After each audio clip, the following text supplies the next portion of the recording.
Ahoy there, everyone. Hi, hi.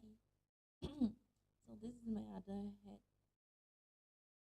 uh, hair design. Iwan, hello. Ariri, hello. How's everyone? How's your day? How's your day been? Huh? It's very near to the day as it is. Hello, no one. Hello, thank you for the one biddies. Hello, hello. I just woke up from a nap like half an hour ago. I was that tired today. Surprisingly, I'm not feeling hungry yet. If I do, I'll just walk over for a McDonald's or something. If not, I'll just wait for tomorrow morning to have a very good, very, very, very good breakfast.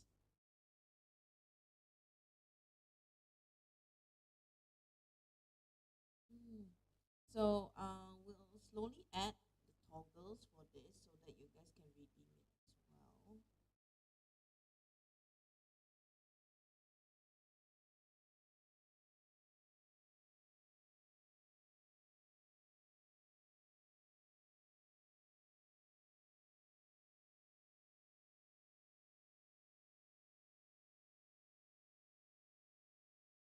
Hmm. Hmm.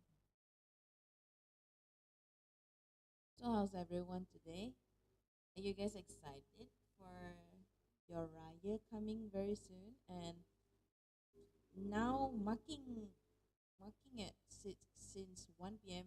Ira is officially on holiday already. So hmm, we get to enjoy a lot. Yes.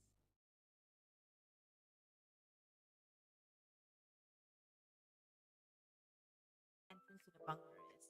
So that was what my idea was. Um. Oh, sorry. I'm gonna start that first.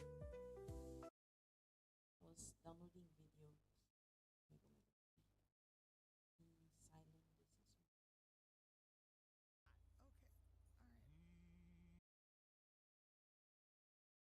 well. In the system detecting the correct mic. Ah, correct mic.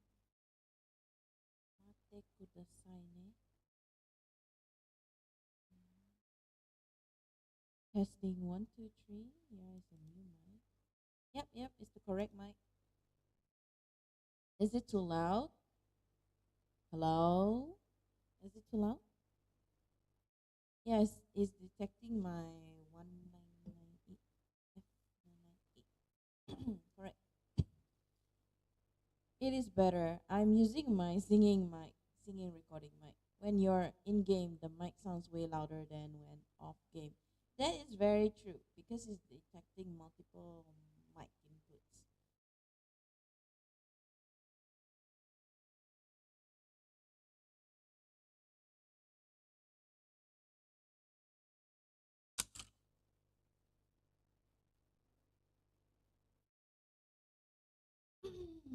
Yeah, my camera, my webcam has a built-in one, and then the mic itself has one, and then my headphone has a built-in mic as well. So I guess the PC text them.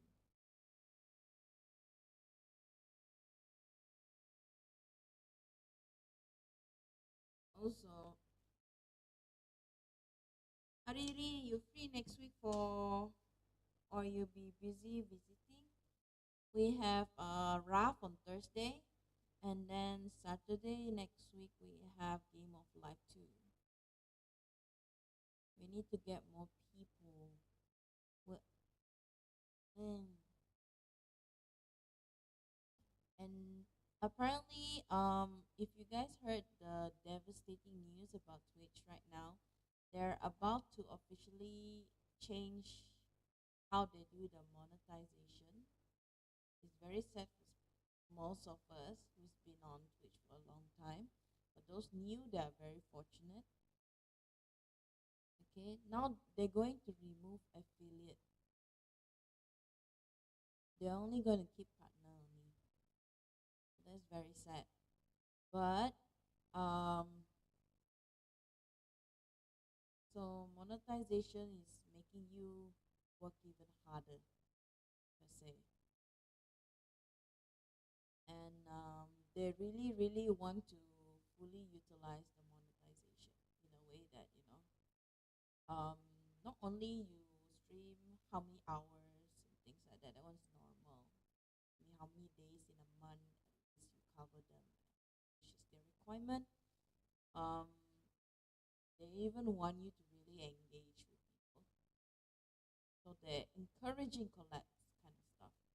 Yes, they're really encouraging collabs. And then also another good thing is, let's say one of the people you collab has a hype train and stuff, so everyone will get it too, but they will put it as an option if that person willing to share their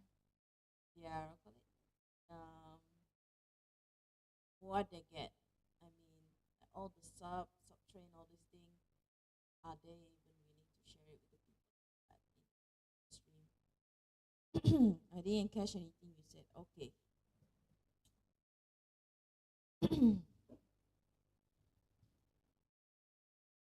So Twitch has changed so much slowly, surely. Like I said, now for monetization, they are going to remove affiliate. Okay. So moving forward, this is what Ira is going to do. Shortly, I will share with you. Okay. So they decided to remove affiliate as a minimum requirement to unlock monetization. Okay. So it actually saddens a lot of people who's been on Twitch for some time already to achieve just affiliate.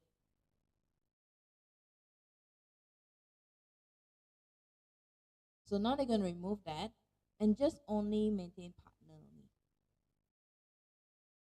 So to be honest with you, where Aira stands right now for monetization is for partner, I need at least 75 average viewers actively watching me. That's currently my biggest challenge for to be eligible for partner. Otherwise, other things are already covered. But yeah, even partner, not everyone guarantee partner. They also need to see your recent 3 months activities. Mhm. So yeah, yes, yes, it is. That's where IRA stands for partner right now to be eligible for partner. And Twitch is removing affiliate. Iwan, listen. Twitch is removing affiliate moving forward in 2025. That's the downside right now.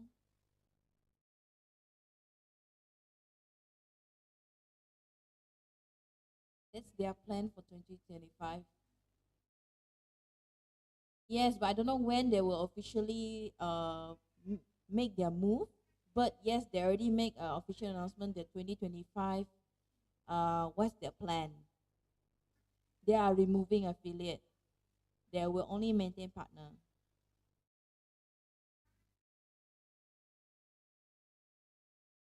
That's the thing. They want us to encourage collaboration.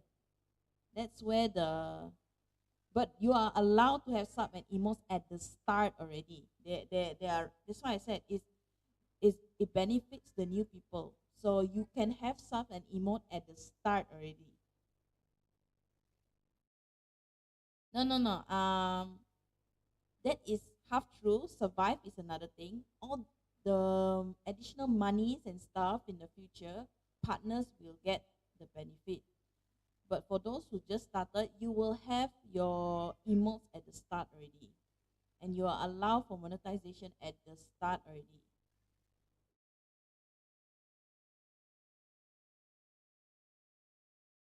Okay. Maybe it's easier if we watch this video who helps to summarize everything what Twitch planned for the year, lah, I guess. But one thing for sure, they're really going to get rid of affiliate. But you can have sub and emotes at the start already. But when you get sub and emotes later, um, it's getting harder lah on a daily basis when you stream. Mm.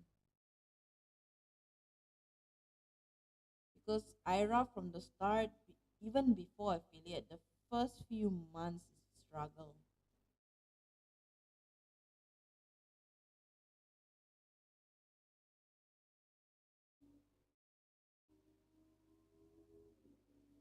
Mm.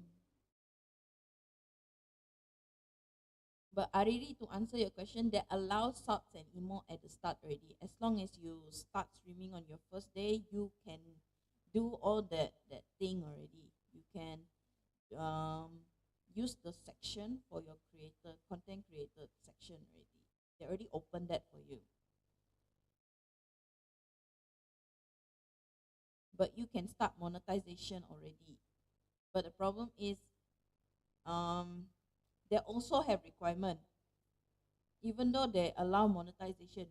But for you to withdraw your money and everything, they still follow the same standard. You need how many hours in a month, in a week you have to achieve, how many days you stream in a month, then only they release it into your PayPal or your bank account. It's still the same that part. How much the threshold is still the same, but you can start monetization at the start already. It's good and bad, but the remove affiliate is very painful because for us who already struggle just to get affiliate for a long time, it's already too much. Now people can start monetization at when you create your account already. Now, starting this year, you can use emote. You can do your subscription already. You can start monetization start when you start live stream already. But you only can withdraw your money when you achieve the threshold. The requirement for to withdraw is still the same.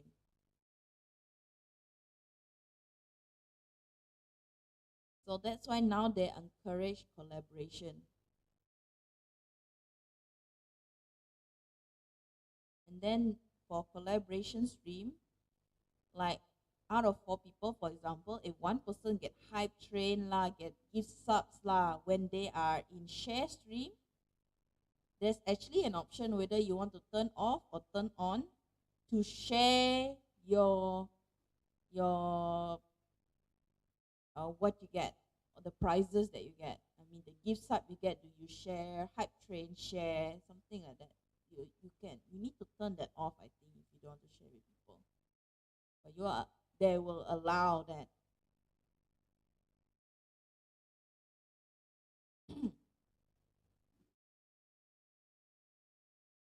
Yes, the knock system. Indeed.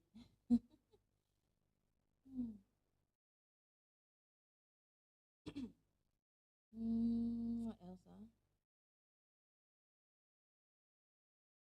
They haven't stressed on the music content yet for those who are like not in a group or things like that. They haven't do that yet. I haven't read until that far. What else? Hmm. Now we go and watch that video. Let me show you guys. Manisan showed it to me because we were wanting to keep up to date with Twitch and since it's my main platform. So it's actually quite an insight. I think we better watch from the beginning together, and I want to hear what you guys think. I think that's the most important. Ahoy! Hello, Coco. Meow fishies. Hello, Skyfall. Didn't see you there. Okay.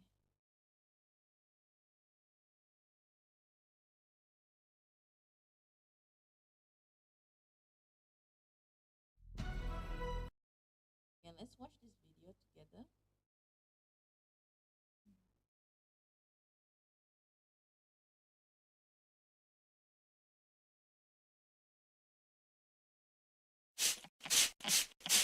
Oh.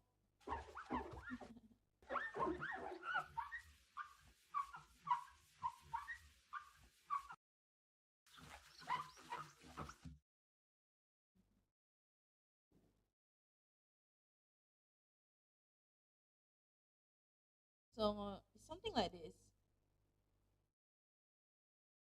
This is the title, but it's not exactly the video I watched with Mane-san. But there are people reacting to what Twitch has announced this year's plan. Twitch just announced that there's some pretty big changes happening in 2025. And one of these changes, talking about removing affiliates, has gotten a lot of streamers upset. So today we're going to dive into the open letter that the CEO of Twitch put out to see what all the hubbub's about. Sound good? Let me bring you guys over. Yeah, let me bring you guys over. Thank you for wiping clean my screen. Okay, let's watch this. And then I want to hear what you guys think. I mean, you guys are my mods and has been with me for a long time. I'm sure you have something. And those of you who's been longer on Twitch than I do, I also want to hear what your thoughts are. Because this is, yes, there's good and bad. I want to hear what you guys think. that there's some pretty big changes happening in 2025. And one of these changes, talking about removing affiliates, has gotten a lot of streamers upset. So today we're going to dive into the open letter that the CEO of Twitch put out to see what all the hubbub's about. Sound good? Good. In addition to removing affiliates, there's a bunch of other stuff in here, so we'll just kind of go down as we see it. But I promise we'll talk about the affiliate stuff because I want to get your opinions too. But basically this Oh, my mic is louder. Hello? No, it's the same. Yeah, it's no. My mic is okay. Is it bad? Is it because it's double? No, no, it can't be double. Yeah. Only, it's only one. Hello? It's a bit louder. It's not double. Okay.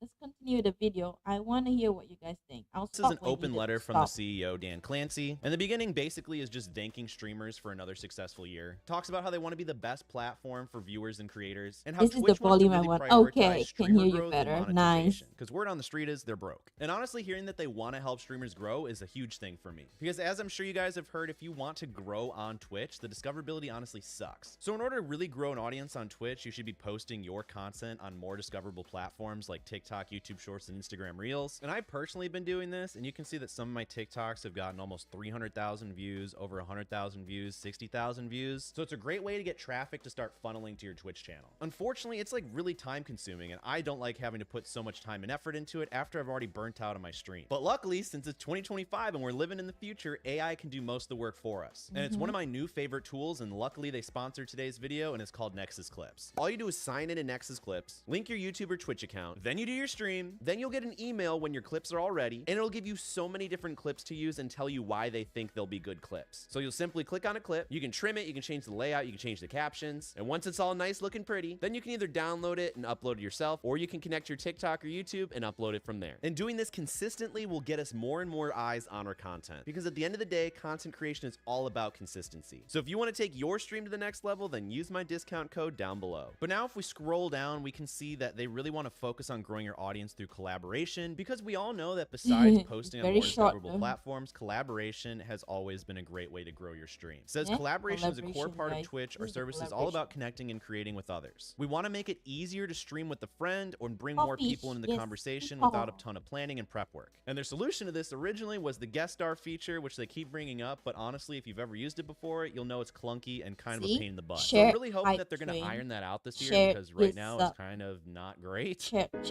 Every day, Alamak. over 1,300 children under the age of 5. But low-key, it could be pretty cool, especially with the shared chat and stream together and all that other good stuff. We're working on more features to help you earn more money while collaborating. Love that. They're talking about launching shared hype trains for people using stream together or shared chat, and exploring other monetization features that can be used when you are collaborating to drive more revenue, like shared sub goals. Now, shared sub goals honestly sound like a great feature to me, especially because I don't know about you guys, but when you're collaborating with someone and they're just getting a whole bunch of subs from their community and thanking them, and you're not getting anything, it's a little bit depressing. And I know not everyone streams for money, and that's totally cool. However, having an option like shared sub goals would be a really neat way to start driving more monetization know options for shared creators. sub So I'm a fan. goals, Plus, we'll add the I don't ability to think I start and have. manage shared chat sessions right from the mobile app, so you can use it when collaborating in the real world, either IRL or an activity or event. Honestly, any updates to the mobile app is great, because I'm not a fan of the I know a lot of you using mobile to watch my stream, so I think this is also a good thing for you guys. Just a fruit for thought. mobile app. I think it is also kind of clunky and a little bit buggy and glitchy. So literally any improvements they can make Yes, to the mobile it is. app, all fine with me. Also continue to explore ways to help smaller streamers find other streamers who are interested in collaborating, and by creating communal events like Trick or Treat. I think it's always great to collaborate, but I don't think that you should mainly put that as your main focus with streaming. So I think as long as people take this with a grain of salt and don't only try to do collaboration streams, then I Okay, because of this point, Ira wants to be a little bit more active in collaboration. At least like once in 2-3 weeks, I have 2 collaboration stream. It's because I want to encourage, I want to be out there. Yeah, it's a 50-50 thing. Uncle, yes, I need your input as well. What do you think? I know you just came back to streaming again, but you know, I also want to hear what you think about this, because this is I'm very bad in reading the whole thing. So I have someone who actually interpret it and make it shorter, and see if we can find a way to survive this year. Survive, the word survive. Yeah. Oh, you read it already, but I cannot understand a thing. Ira is just so bad at it. I have a fish brain, guys.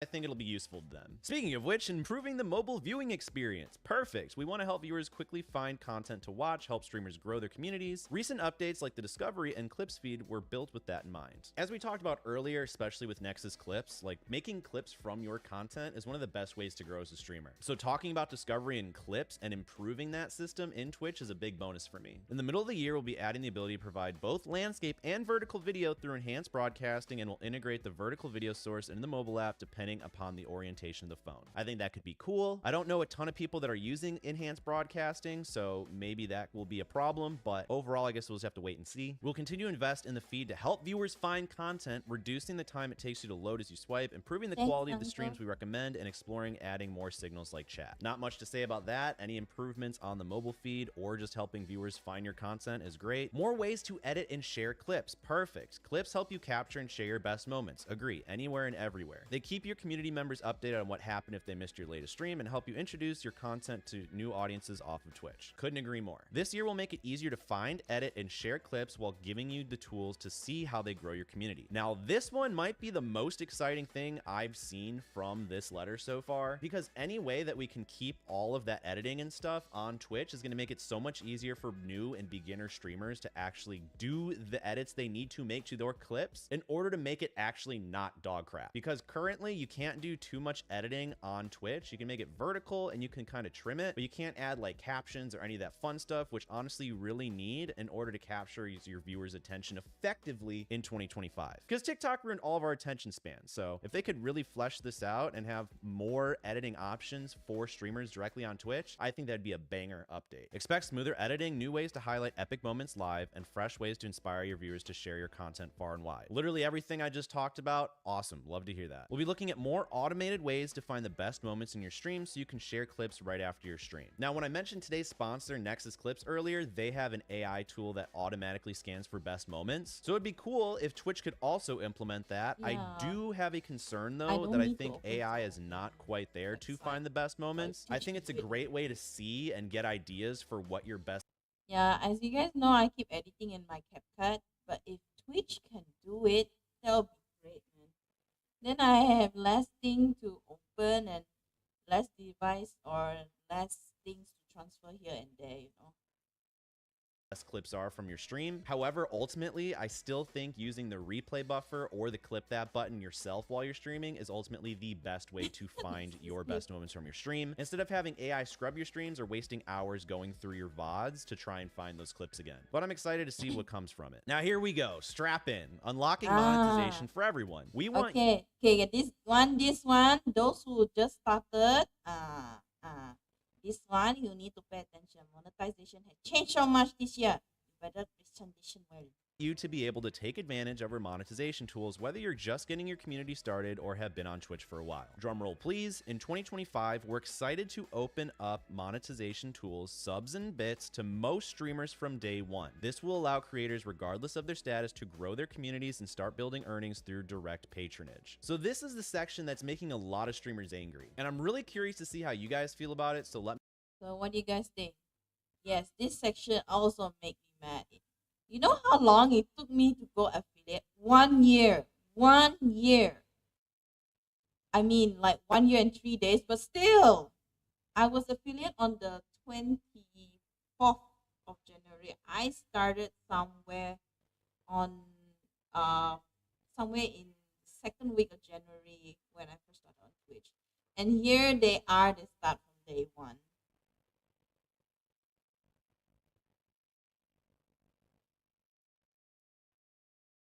let me know your opinions down in the comments below, because I know a lot of streamers that Once this update roll out, I'm back to my channel. Damn, Sky. Skyfall is ready to roll this year. got to affiliate really struggled. Some took them weeks, months, years even. And so it was a big accomplishment for them to be able to unlock subs and bits for their streams. Now, I kind of It feels like the grind for affiliate be meaningless for those who grinded like crazy. Yes, you want. I was crying blood, okay, for this. But after that, it's a slow grind. Yeah, it's a slow grind. I'm like, To understand why Twitch would want to do this, because based off of recent financials, we know that Twitch is not super profitable, if at all. So they need to start making money somewhere.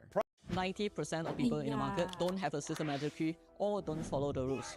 If you don't trust me, just Problem with this is that a lot of people that worked for Twitch affiliate now basically feel like they got the rug pulled out from under them. And people that are struggling to hit affiliate are really happy. So I'm curious to see where you guys lie on this. Personally, I don't think it matters too much because at the end of the day, you need to have a quality stream and be a good streamer in order to actually make money from subs and bits, because just hitting Twitch affiliate and unlocking that doesn't actually mean you're going to make money from your streams. It actually requires a ton of work. So in the grand scheme of things, I don't think this matters truly to the people that want to take their streams to the next level. I think it's more of just a clout situation. I am speculating that when it says most streamers, that it will allow everyone to have the chance to get subs and bits, but you're probably going to have to go through some sort of verification process to link your bank, have an ID check and all that stuff. So I think if people decide not to verify, then they would not unlock subs and bits. So if you wanted to stay unmonetized, I guess that would be one option. But once again, this is all guessing and speculation, so we'll just have to really wait and see when it rolls out. But let me know what you think down below. We're also introducing an option which allows streamers to use their earning purchases within Twitch. I think that's pretty cool. And also it gives Twitch more money because they don't have to actually pay out cash. They can just funnel it back into their system. So that's cool. Then it says fuel more creator sponsorships. In 2024, we work to bring more sponsorship opportunities to creators. okay, this one I'm a bit blur case. Sponsorship. But this one, you only can get it through stream elements. Is this true? Uncle, what do you think after reading this one? Because they say it's true, stream element is what I understand. But from here, they also say Twitch may give, but I think it's true stream element. Both ways, with features like sponsored subscriptions, channel skins, but we're not stopping there. We're launching a new tool that makes it easier for streamers to let brands know that they're interested in collaborating. We're exploring new types of sponsorships, and in particular, we'll be working to expand the matching gift subscriptions feature that was part of September and bonus round through sponsorships. I do like the little events because I feel like viewers get really excited for them, and they're great ways for streamers to monetize their streams. As far as sponsorships go, if you guys are familiar with like the stream element sponsorships like HelloFresh or playing Candy Crush or those mobile games, I'm not a huge fan of it. I think it's a very targeted niche sort of community that you're trying to hit. So I don't know how I feel about that. But in terms of the whole creator profile and being able to create like a creator profile on your Twitch channel and basically be able to market this to people that you want to sponsor you, because you'll get all of your audience demographics and stuff. What do you guys think of this? This looks like a resume, in my opinion. This looks like a Twitch resume of all your activities put together. Right? Do you guys think it looked like a... Oh my god. So we are showing the sponsors what your activities and analytic sheets more precise. I never really got sponsorship. Resume in media entertainment. Treat SE as another third party. Speaking for experience. Okay, guys. I will take all your consideration to what browser I will use in the future. But for now, I have to stick with this first. It's not my PC. Sponsorship in general is stressful. Not gonna lie. You have a goal to fulfill in retrospect of getting a brand name. I just do what I want to do on Twitch. I had an opportunity once, but frankly, not much after that. I never really got sponsorship. Resume in. Hold on. Let me continue. Stuff. I think this is really cool because more analytics about your stream is always good news. That way you know what's working, what's not, and all that good stuff. So I think that part's really cool. In terms of the actual Stream Elements partnership with those different sponsorships, I'm not sure how I feel about them. I do believe I saw somewhere about them saying that there is a base rate, so as long as you at least attempt it, then you should be paid, and that might just be available for some streamers. However, for most of those sponsorships, you're gonna have to have your audience download some crappy app that no one wants to play, play, like Raid Shadow Legends, but worse. So that's why I'm kind of hesitant to be happy about this sort of stuff. But one thing I do like is this creator profile, mainly for the analytics section. So whatever you guys think too, let me know your opinions down below. I'd like to know. But moving on to more frequent promotional events, that's just more. Okay, before we go to the next point, sponsorship. Yeah, it's stressful in general. Yeah. So three is a double-edged sword. Yes, you are. I'm crying. I have to find ways to earn money on Twitch now. I mean, that is still the same way. It's still streaming ways, but now they have so many things that just add for this year. That's why searching a good sponsorship, make sure to research it first. Yes, uncle. Hello, Rach. Welcome to the stream. More things like events through discounts, which will just give creators more chances to earn and bring their communities together, which ultimately just gets them excited to support you. And then they talk about interactive features that drive community support, like a new feature that allows viewers to react to specific moments on stream with bits and rally other viewers to join it. Similar to how the hype train works, these reactions will play a key role in creating fun moments for streamers and their communities. And the ability to create custom power-ups are on the way, and we can't wait to see how they're used to elevate streams in the coming year. Honestly, more interactive features is always good. I do fear at a certain point that there's going to be too many interactive features where it'll give your viewers analysis paralysis, where instead of actually taking action and using all these cool features, there's just too many and it's going to overwhelm them and they're not going to do any. So curious to see how they're going to combat that. But honestly, being interactive with your viewers and making your stream more engaging is one of the best things you can do for your stream. So I'm curious to see how they're going to handle it. But overall, I feel like there's a lot of good things in this article, especially when it's going to make a lot of our streams better. And if you're interested in making your stream even better, then you can binge this playlist to the side of me. It's going to teach you everything you need to know how to grow your stream and make it better. My name's Cody, and I will see you in the next one. Sibuknya hari ni. So that's it. That's the summarize of everything that's going to happen in 2025. Oh, oh.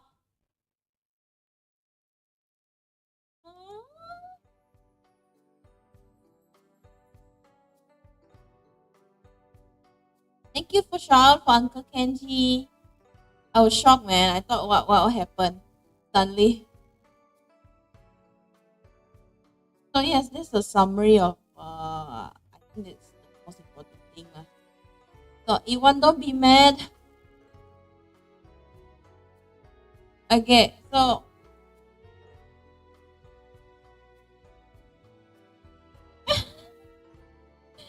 oh boy. But I maintain it though.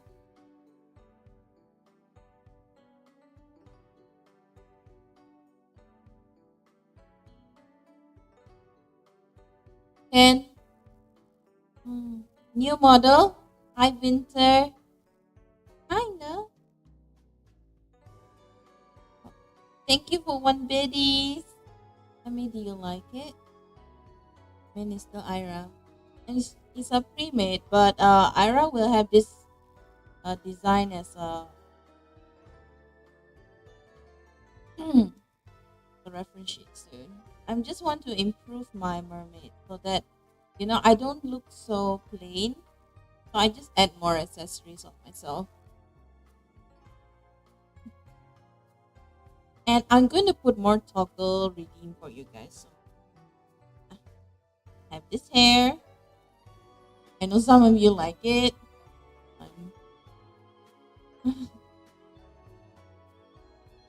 So yeah, that's what I wanted to talk to you guys about.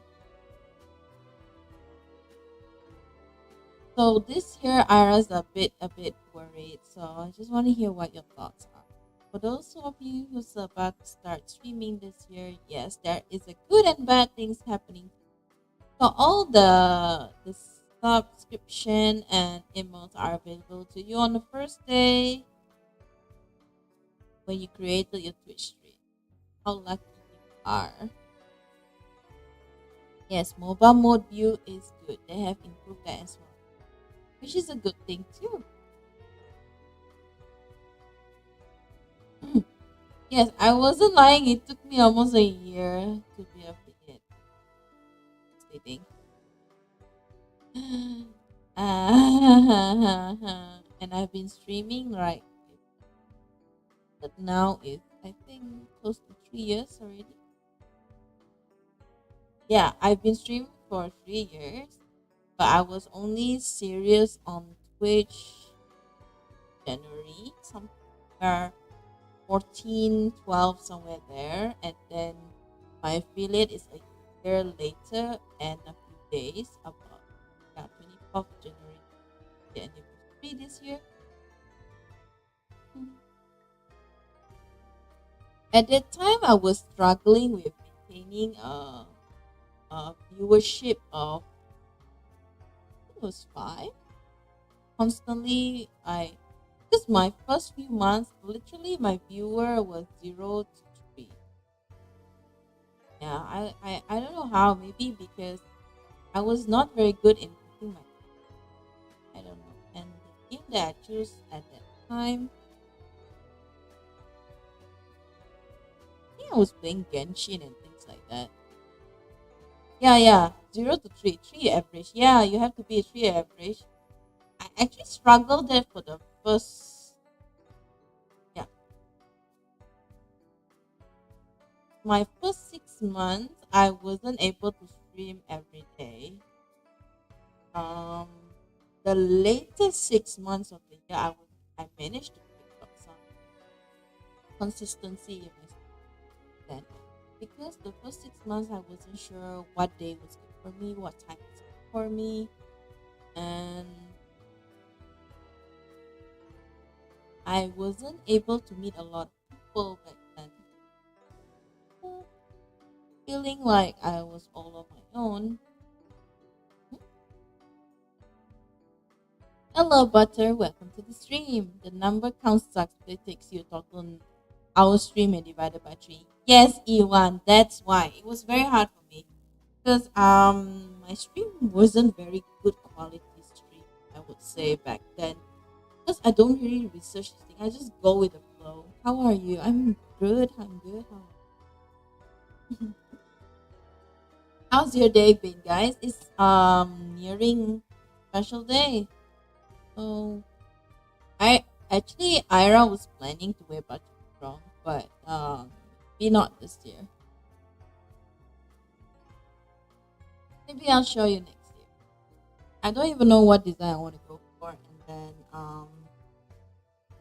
well, I got something special for you guys. But I think should be ready by tomorrow, before the first day. I hope so. I hope so. Good, just kill it. Killing, just chilling. Oh my god, nice. Sorry, sorry, sorry.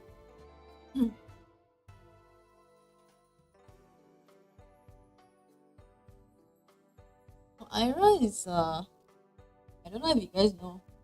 I've seen some videos of funny moments with streamers that they're struggling with uh having glasses on while the camera is not detecting their eyes for their YouTuber. Yes, Ira has to wear glasses on in games.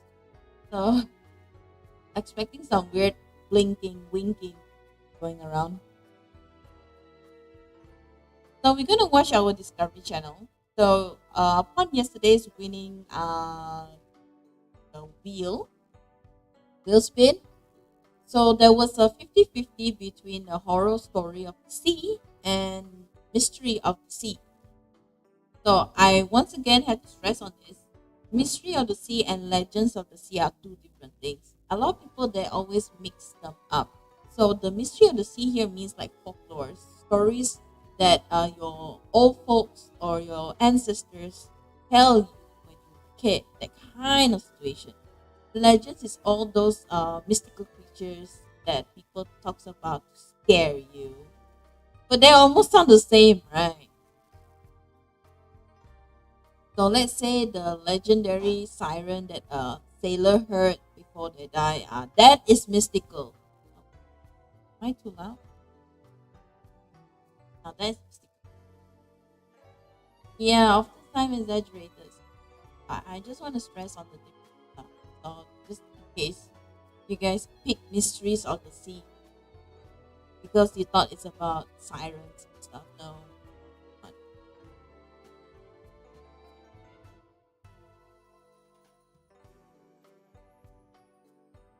So they are almost even if I explain, they are like 90% similar.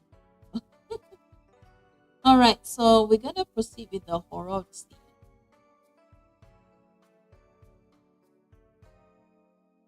be honest, I'm more scared of staying the night in the forest than sea. You're not wrong there, but to me, I think the sea is more of an unknown.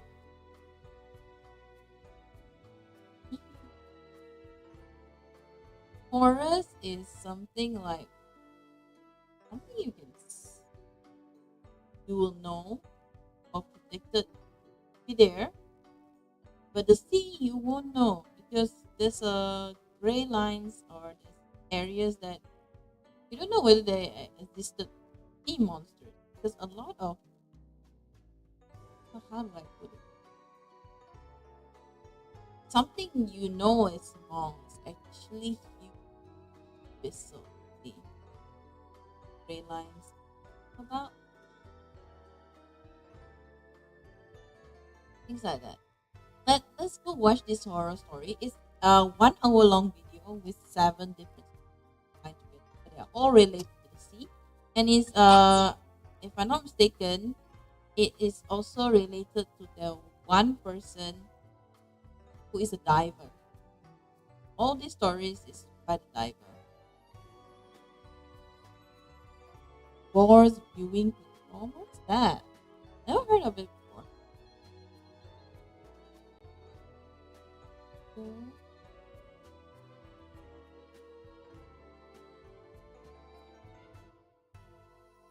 Okay, guys, those who want to stay, you are free to stay.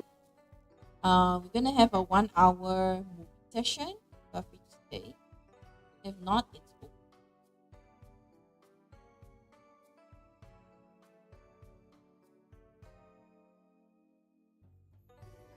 Me for a casual. So if you guys want to watch this, you are free.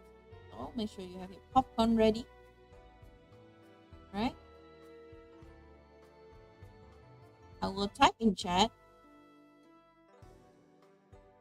I'm gonna mute my mic for a bit while you watch. If you have any commentary, we can type it together. So this is the title: 7 True Scary Stories from the Sea. It's all by the diver. Are you guys ready? Hey. No.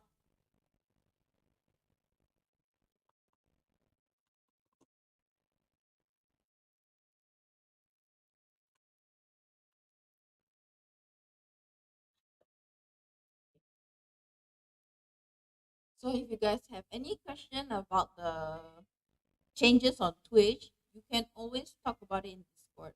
I am always open to read all your opinion. Okay. So now we're gonna move on to watching our videos together.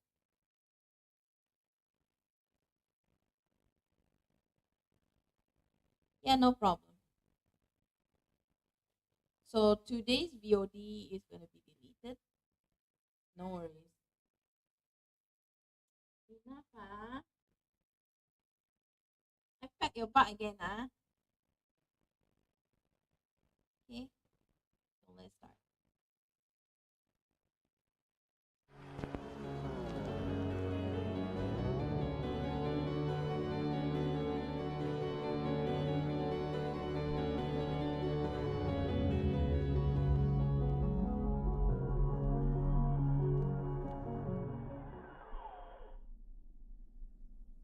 I used to be a scuba instructor in Bali, Indonesia. Groups could book me for a casual lesson or for like a week's worth of diving where they could earn a provisional diving license. So this one group books me. They're a mixed group in their early 20s, couples and friends. Good people. Silver spoons galore, but I'm not one to judge. Our first activity was underwater walking. Now, I had never tried underwater walking since it was relatively new at the time, but I'm keen to try it. So we pile into a little boat and take a short trip out towards the mothership. Now, this is just a naval term for a larger boat that smaller ones like ours can work from, but we go one step further to justify this. having spray painted one of those huge gray alien heads onto the hall. It looked awesome, and naturally the kids loved it. Underwater walking itself was similar.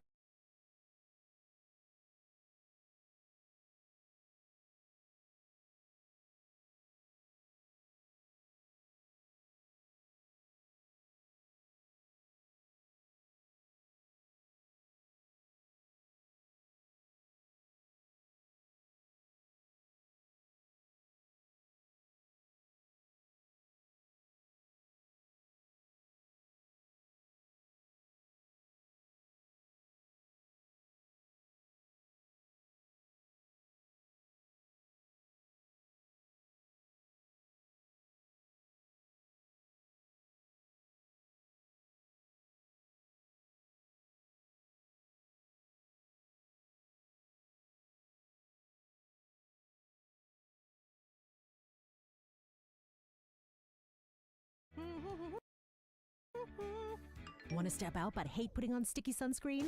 Not anymore. Introducing the first ever Vaseline Glutathione SPF 50 with the power of Glutathione in a serum burst texture for maximum glowing skin. New Vaseline. This big vase represents the number of speakers needed here in Asia.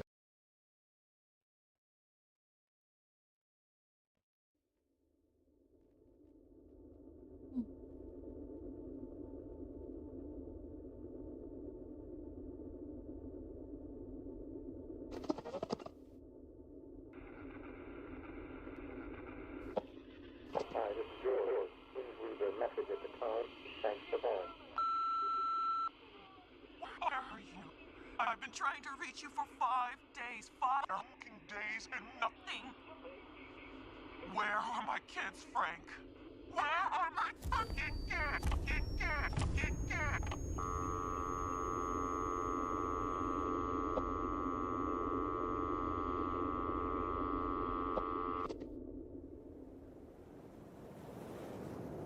Guys, if you cannot handle, you are free to leave for a while and come back with me.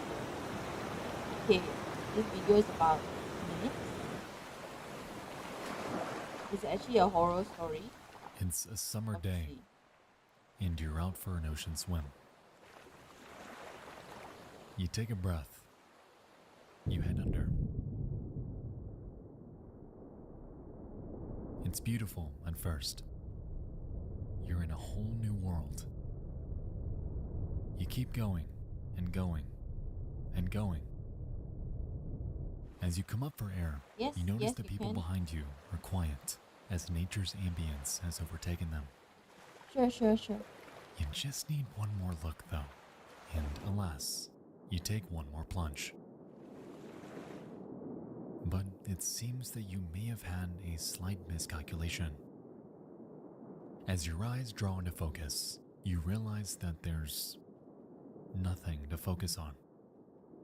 No floor, no fish, no walls.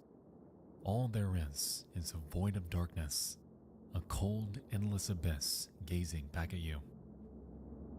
There is nothing there but yourself, the water, and the vast unknown.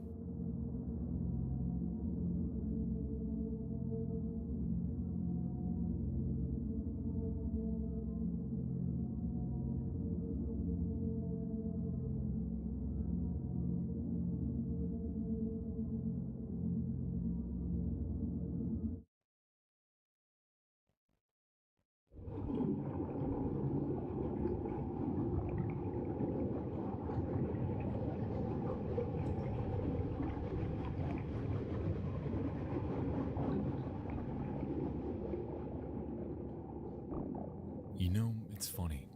I've been trying to figure out for years how to put into words the existential dread I get from something as conceptually simple as the ocean. The immeasurable expanse that remains one of the world's greatest mysteries.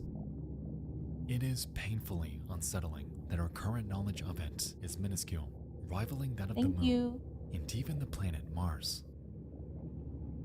Upon looking at the raw data, knowing that over 80% of this underwater abyss remains unmapped and unexplored to this day, drives home the gut-wrenching realization that we truly know next to nothing about what's actually down there. We know more about the surface of a planet we have never set foot on than we do about the ocean engulfing the vast majority of the planet on which we live. And to me, that implication is horrifying. It's called the deep blue for a reason, because it is incomprehensibly so.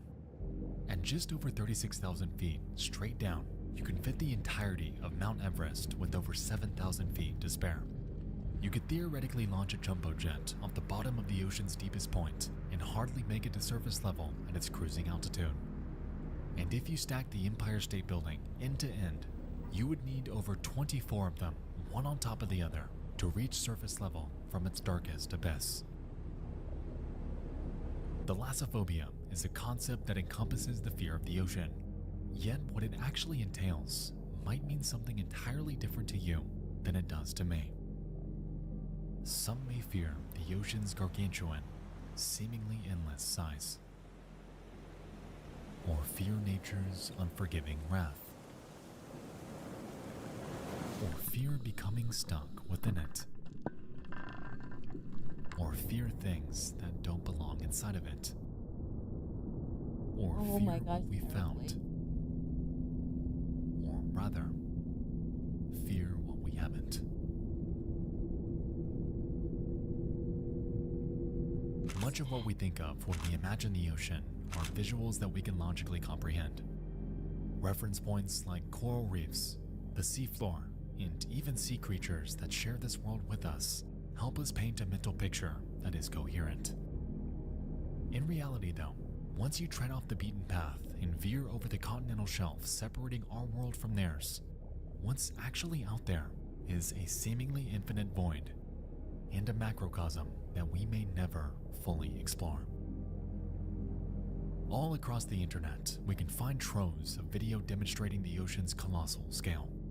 It's hard to put exactly into words, but viewing footage of divers like Jonathan Bird treading the fringe of safety and complete danger by venturing out and into what appears to be completely nothing will never not cause me to tense up.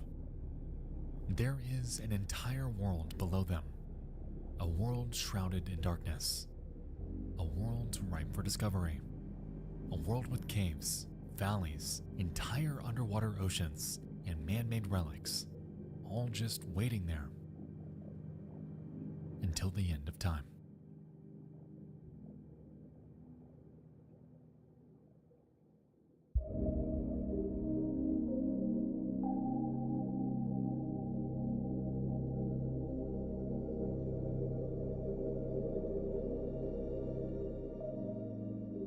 Since I was a child, thalassophobia has unknowingly held me with an iron grip. Jolly Roger Bay and its feeling of constant tension as we explore a man-made creation ravaged by nature. Pinnacle Rock and its cavernous gorge infested with creatures unknown. And Tomb Raider with its multitude of claustrophobic underwater caverns disorienting us at every turn. It's funny because paradoxically, I have always felt that the soundtracks to these levels are beautiful, which oddly always counteracted the dread I got from having to endure environments like this. Perhaps it was the fact that, in these games, we are almost always racing the clock, lest we drown to death when our time is up. Or the fact that enemies always move faster than we do. Or maybe it's the lack of visibility, the darkness that shrouds us just feet away, depriving us of any ability to prepare for an impending threat. Or could it be the creatures, the monsters who call this unforgiving habitat home?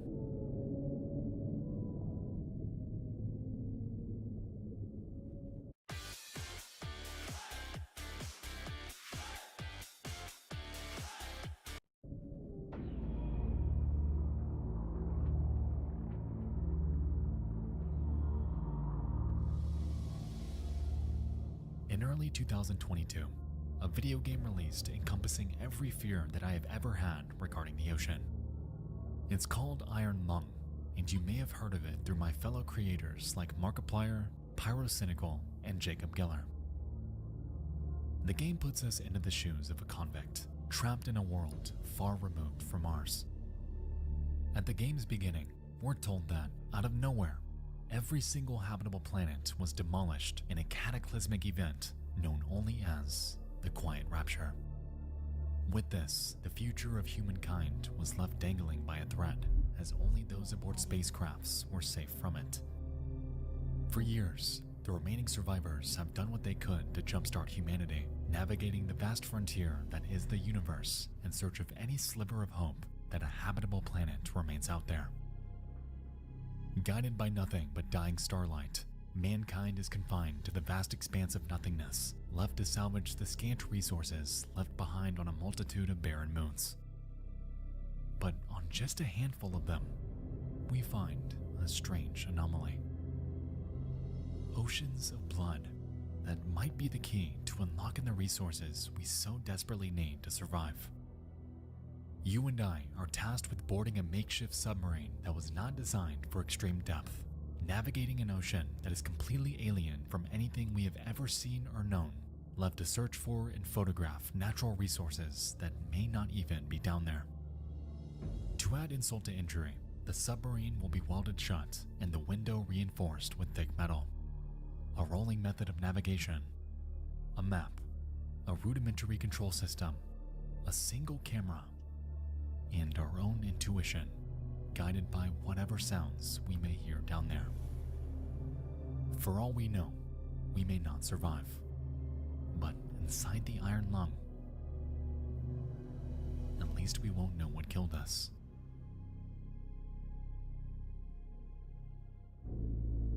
Beginning your descent. Cruising depth in roughly 40 seconds. Stand by.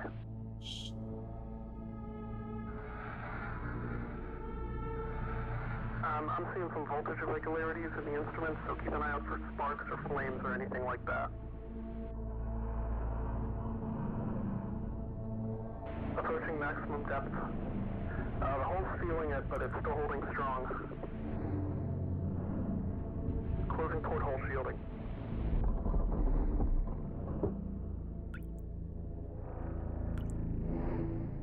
We're starting to lose radio signal.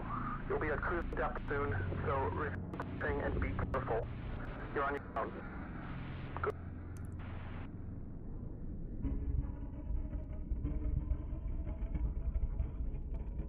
From the very beginning, we know this will not be simple. The iron lung flexes and creaks, seemingly reaching its limit under the crippling weight of the ocean. The radio cuts out, severing our only line of communication, and letters penned by previous convicts warn us of an impending fate. For the entire game, we're left to follow a map, adjusting our rotation as we blindly navigate this foreign underwater sea in hopes of taking pictures at each designated point. Interestingly, the iron lung is equipped with a proximity sensor to warn us when we come too close to an obstacle. And at first, it seems like a no-brainer. The ship is already cruising on its last leg, so any physical contact could spell the end of us altogether. As we make our way to each checkpoint, we're able to utilize a shoddy camera system to view the outside world. And with intervals of just one single frame, we're left with nothing but grainy, black and white visuals that are more often than not completely inexplicable. A corpse of a foreign giant. Unknown structures with monsters just out of view. Legs from what appear to be giant spiders. And objects that bear no discernible shape.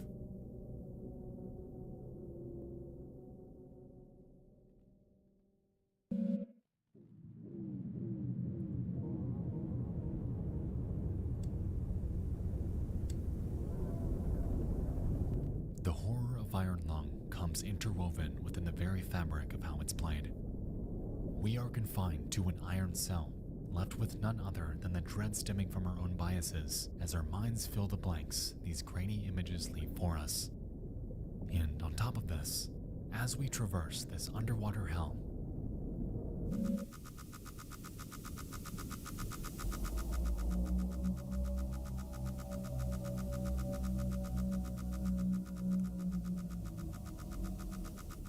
That proximity sensor sure goes wild, even when we're certain there's no obstacle anywhere around us. Whatever is out there is lurking, analyzing us for just the right moment. We cannot see them, we cannot prepare, and we have no idea what it is around us. In a way, it's sort of poetic because it resembles the real world. Blood oceans upon vast alien moons aren't too far off from the concept of our own. And I think that's what makes Iron Lung so horrifying. Anytime we enter the ocean, we enter a habitat not made for us. We can't breathe, we can't hear, we can't see. But they can. Tonight, I won't spoil the ending, so if you haven't yet experienced this game, please do, because it'll be well worth your time. The story is engaging and thought-provoking. The atmosphere is unmatched for those afraid of the deep, and the ending has a catch that will stick with you for a while. In my opinion, Iron Lung is one of the greatest modern examples of thalassophobia portrayed through video games, and as an avid fan of Subnautica, that's sure saying something. I'm planning to get some Nautica. Maybe not anytime soon though. Because Subnautica 2 is coming. New Tresemme Serum with Keratin Bond Plus tech works deep into the core. Build a million hair bonds. Create a million hairstyles. New Tresemme Bond Building System. I let you copy my trade so you don't have to make the same mistakes I did. 7.5 years, that's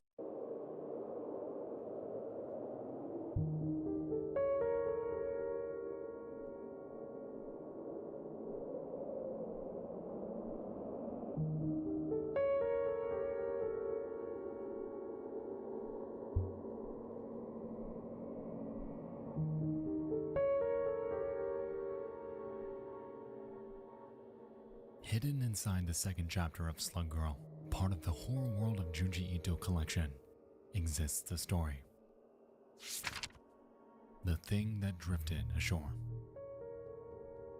It involves the tale of a mysterious object that washes up on the coast of the Pacific Ocean.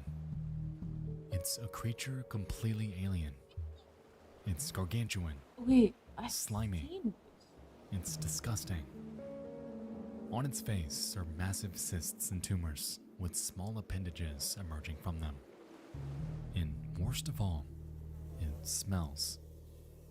Because it's rotting. Nevertheless, it draws a crowd in the hundreds, all eager to examine and preserve this colossal spectacle. Among the crowd, we encounter a young boy with an acute fear of the ocean. All his life, he's had nightmares of floating in the deep sea, surrounded by hordes of massive ocean giants. While out there, he meets a woman named Mie. She explains that 7 years prior, she had lost her fiancé in a ferry accident. No trace of him was ever found. However, ever since, she's been afflicted with ocean nightmares highly similar to the boys. As she's telling her story though, the onlookers notice something.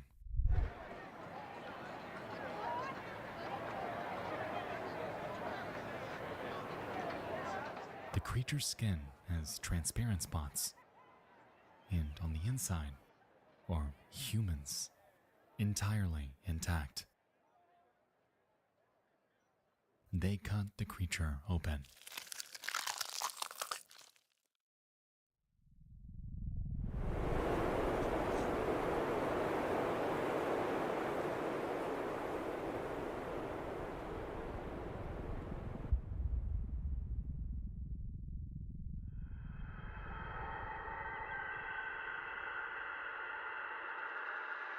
Oh my god.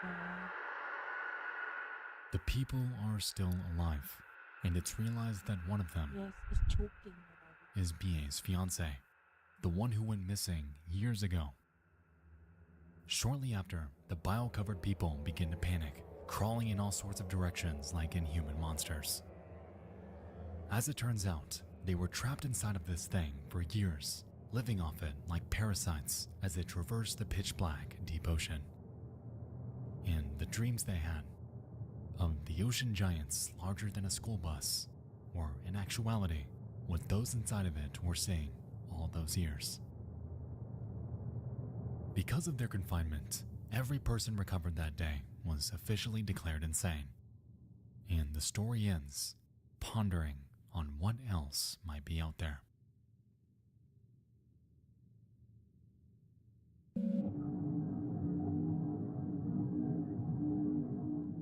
The thing that drifted ashore is special because its horror is twofold.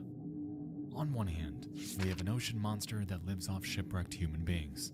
Yet on the other, we have the visual of what they saw while confined down there. Grotesque giant fish with massive eyes and appendages. Beasts capable of devouring entire human beings. And creatures beyond our level of comprehension. The ocean is uniquely fascinating because it's the one medium on Earth in which fact can meet fantasy. Ocean monsters can be thought into existence with hardly a way to disprove them within our lifetime, and the potential of what could be overpowers our collective psyche as that curiosity may never be satiated. It seems that until the end of time, legendary ocean monsters like the Kraken, the Hydra, and the Leviathan will always fascinate us given our sheer inability to explore the habitat in which they live. Tales of the high seas, of tragedy by the hands of fantastical beasts will persist evermore, fueling fans and fears of the ocean for generations to come. The thing that drifted ashore nails this mystique in the realm of legend, yet it plays on concepts entirely grounded in reality. Deep-sea giants are not fiction, and the condition of abyssal gigantism is, in actuality, the farthest thing from fantasy. Last kali rasa baju raya tu bila? Amok tu. 4 tahun. 4 tahun.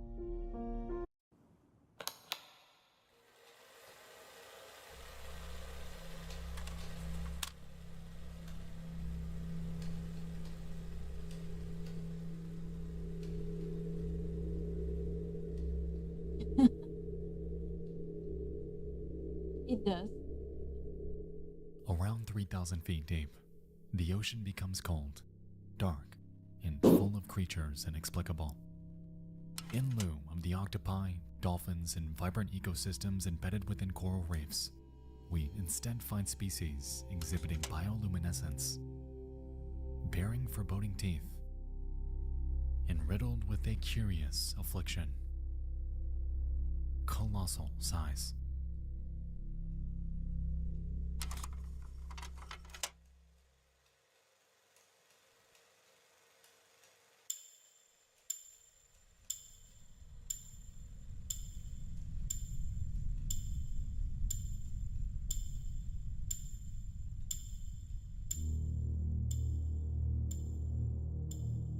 When we look at these photos, it's difficult to establish a sense of scale. The colossal squid alone looks relatively unassuming until you're given a visual comparison respective to a human. The oarfish appears like a minuscule eel until you realize they can grow up to 36 feet long. Deep-sea gigantism has created a plethora of monsters. Japanese spider crabs bearing 12-foot legs, deep-sea isopods growing multiple feet in length, sea spiders up to nearly 2 feet long, anglerfish the size of humans, the bigfin squid with tentacles extending upwards of 26 feet long, and even creatures like the siphonophore, a floating amalgamation made of a colony of zooids chaining themselves together hundreds of feet in length. For over 90% of the ocean, sunlight is not able to penetrate, fostering an environment in which life like this needs to adapt to survive. A region known as the abyssal plain makes up 70% of the entire seafloor as we know it. However, because of the lack of sunlight, plants and vegetation simply cannot thrive down there. This, in a way, presents a natural conundrum, as the bottom of the food chain typically relies on flora for satiation. And so, this is where a phenomenon known as marine snow comes into play. Made up of decomposed organisms from above, on top of fecal matter, sand, and the remains of fish, most of the known deep ocean fauna rely on it as their main source of food. With this in mind, it would only make sense for creatures to evolve by shrinking, as not only are they compressed by the ocean's sheer weight, but are also left devoid of solid meals. As we've seen though, reality is quite the opposite. Kleber's law states that the larger an organism's mass is, the more efficient its metabolic rate becomes. This notion results in colossal, highly efficient sea life lurking within the ocean's darkest depths, waiting and grazing for their next meal.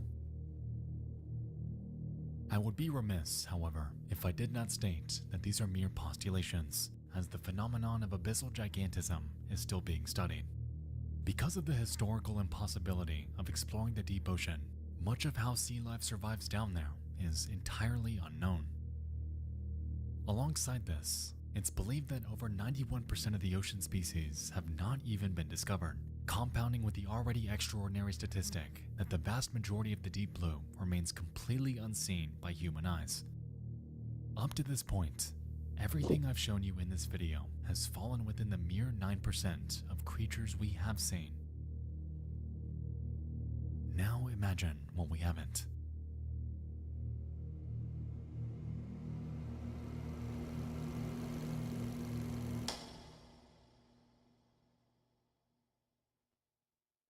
%90 of people in the market don't have a systematic key or don't follow the rules. If you don't trust me,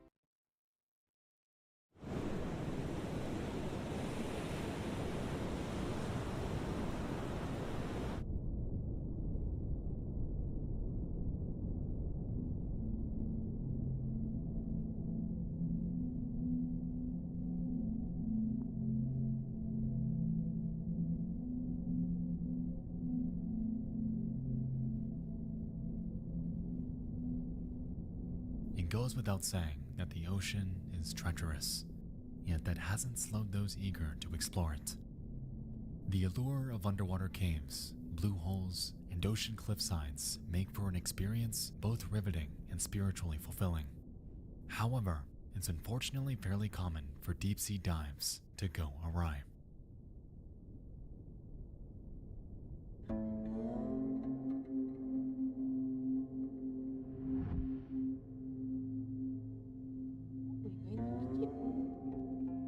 On the 28th of April 2000, 22-year-old Yuri Lipsky geared up for a dive within the Blue Hole in Egypt. Known as one of the most dangerous diving locations in the world, traversing this environment is no small feat. One of its standout features is its underwater arch, a massive 170-foot tunnel resting 164 feet below the surface and extending 85 feet in length. It's been reported that the Blue Hole is deceptive, appearing to be much shorter than it is when you manage to get down there. Alongside this, it bears areas with strong down currents, making for a physically grueling experience. When inside, depth and oxygen monitoring are a must, yet Lipsky, fully aware of the risks involved with such an intensive dive, maintained optimism in his physical ability.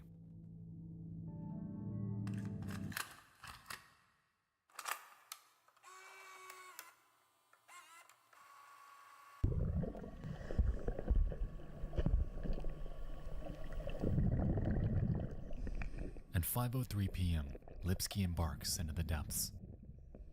Contrary to standard procedure, he attempts this dive not in a group, but alone. For the first 2 minutes, we can observe Yuri swimming parallel to surface until he is over the deepest point of the Blue Hole. He then begins a slow, controlled descent before he begins releasing air from his BCD, or buoyancy compensation device, in hopes of sinking faster.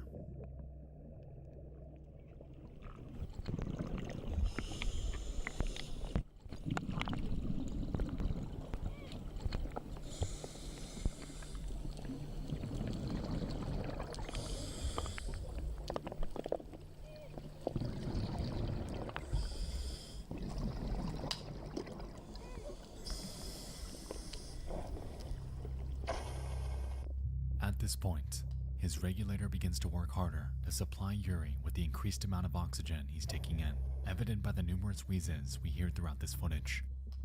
By now, he is descending rapidly, likely more so than he realizes. And soon after, the alarm from his dive monitor sounds, signaling that his depth is reaching a critical level.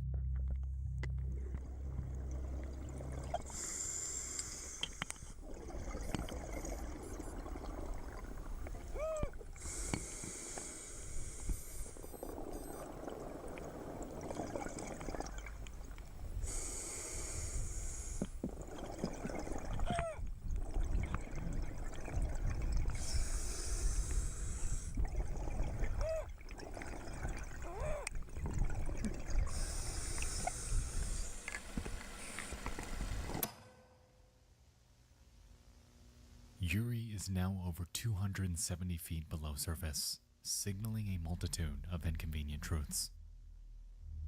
The oxygen in his tank is quickly becoming toxic.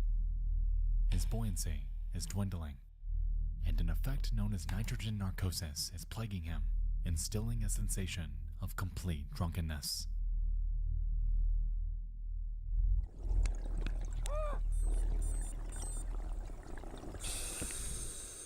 At 5:09 p.m., Yuri approaches the bottom of the blue hole at over 300 feet deep. Immediately, he fully inflates his BCD in hopes of returning to the surface. However, it's entirely ineffective as the downforce of the ocean negates any semblance of buoyancy.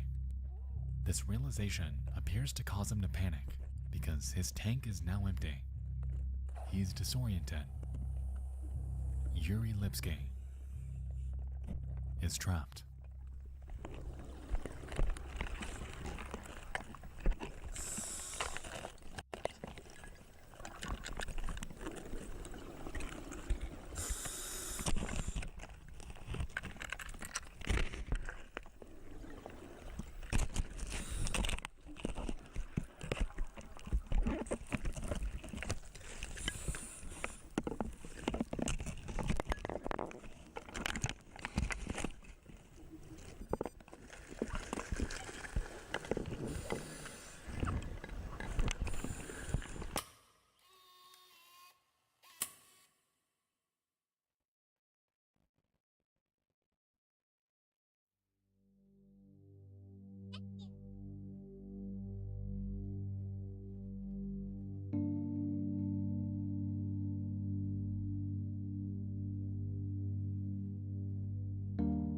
Yuri Lipsky met his demise in one of the most dangerous diving locations in the world.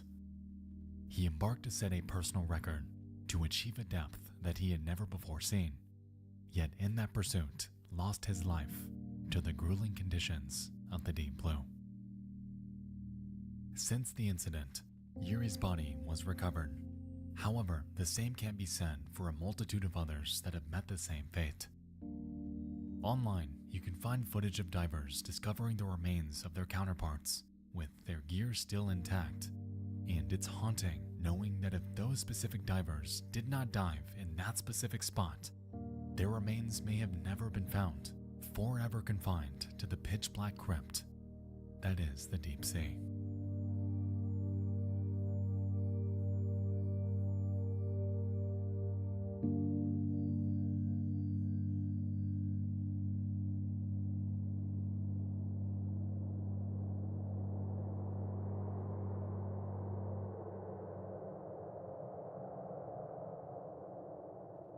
Humanity and the ocean have a bizarre relationship with death.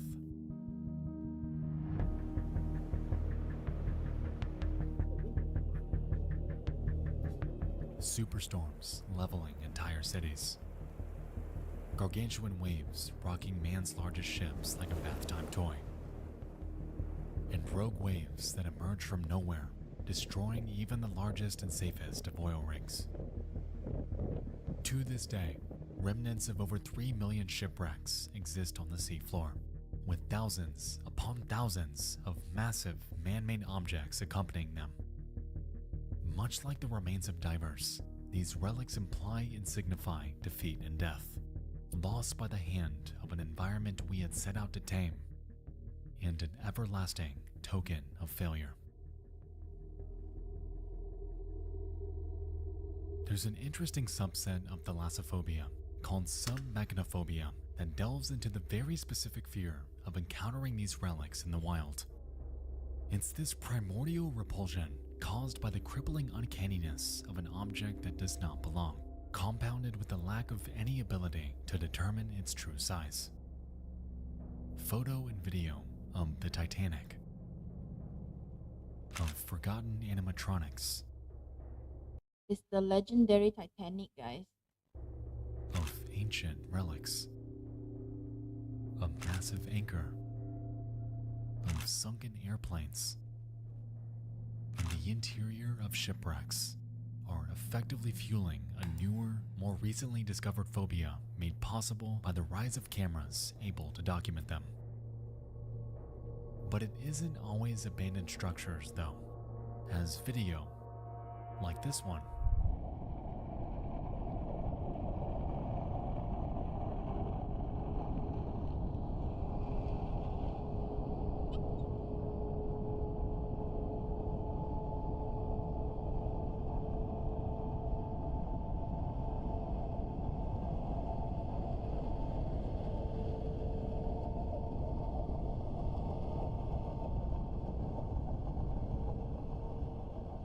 also exemplify this phobia in its purest form. For me personally, submechanophobia persists because of the total inability to fully see an object as it truly is. Like we touched on earlier, our minds are hardwired to fill in blanks with what could be, and more often than not, we achieve this with the most horrifying possible outcome. On land, fog is always seen as a mood setter for the strange and mysterious. And inside the darkest confines of the deep blue, perhaps we can see this idea at work here too.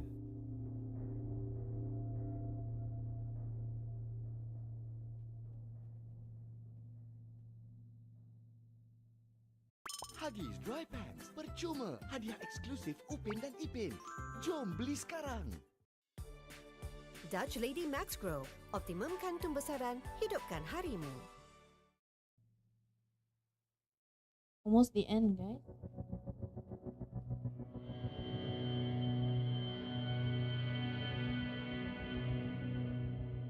It's hard to find the words to conceptualize the fear of the deep in just a single YouTube video, as there are so many ways we can and have taken it. Whether it's the fear of sea life, or its infinite size, or how dark it is, or how much we truly don't know about it, or its capability of devastation, or its grip on human life. One thing has and will always hold true. The ocean is fucking horrifying.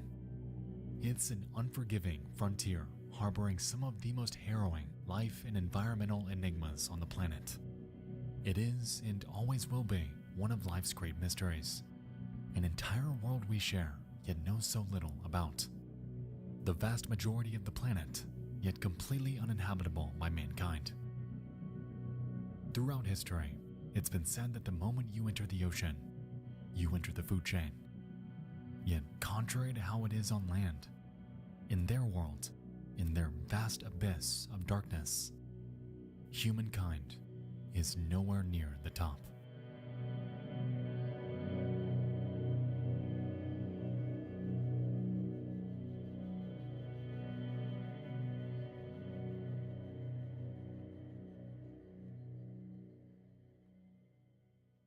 Okay, there's another game aside from Iron Lung that they suggested. A friend of mine who plays horror games, so he said if another sea related game that's pretty good, horror. I think it's called Wakes the Deep. I think it's called Wakes the Deep. Something about you are sent to oil rig to something like you want to see what's going on, that kind of stuff. You were sent there. You are the main character. And surprisingly, you found weird stuff. And it's been killing people there. Do you know about the radio show we used to have on PHR called Jam 12 Malam? No, I don't know that one. What is that, Iwan? Can you share?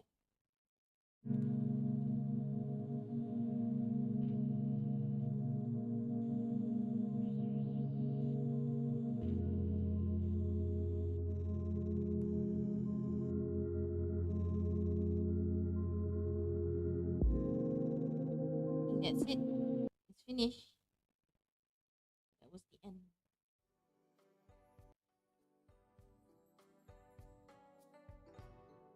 Was that quite an insight, guys? Oh,